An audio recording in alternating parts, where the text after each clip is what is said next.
కవిత party పెట్టడం హాస్యాస్పదమన్నారు Congress MLA Komatireddy Rajagopal Reddy. కవిత ఒక ఉద్యమకారుడి బిడ్డ అని, అలాంటి ఆమె తండ్రిని నోటికొచ్చినట్టు మాట్లాడటం తనకు బాధేసిందన్నారు కోమిటిరెడ్డి. ఆధిపత్య పోరు కాస్త బయటకు వచ్చి పార్టీ పెట్టింది. నిజంగా ఇది ఒక పెద్ద జోక్. కవిత పార్టీ అంటే కవిత డెఫినెట్ గా మొట్టమొదటి సమావేశాలనే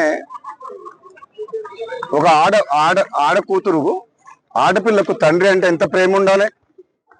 ముఖ్యంగా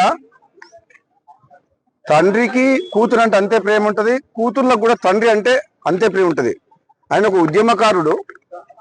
కేసీఆర్ తెలంగాణ రాష్ట్ర ఏర్పాటులో కృషి చేసిన వ్యక్తి.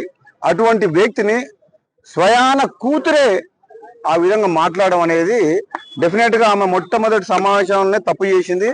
దాంతో తెలంగాణ ప్రజలందరూ కూడా ఆలోచించుకుంటారు ఏమని. ఇక తండ్రిని గౌరవించుకోలేని మనిషి ప్రజలకు తల్లి ఎట్లయితుంది? ఇదైతే నేను తీవ్రంగా బాధతో చెప్తున్నా. చాలా తప్పు మాట్లాడింది కవిత. నీకు మీ అన్నతోడు కోపం ఉండొచ్చు, నీకు అధికారం కావాలని ఆశ ఉండొచ్చు, అంతేగాని దానికోసం నువ్వు ఫైట్ చేస్తే తప్పు లేదు. కానీ నువ్వు మీ సొంత కన్న తండ్రినే ఆ మాట అనడం, నీవేదో చేస్తా తెలంగాణలో అని అంటే నువ్వు ఎవరు నమ్ముతారు? నేను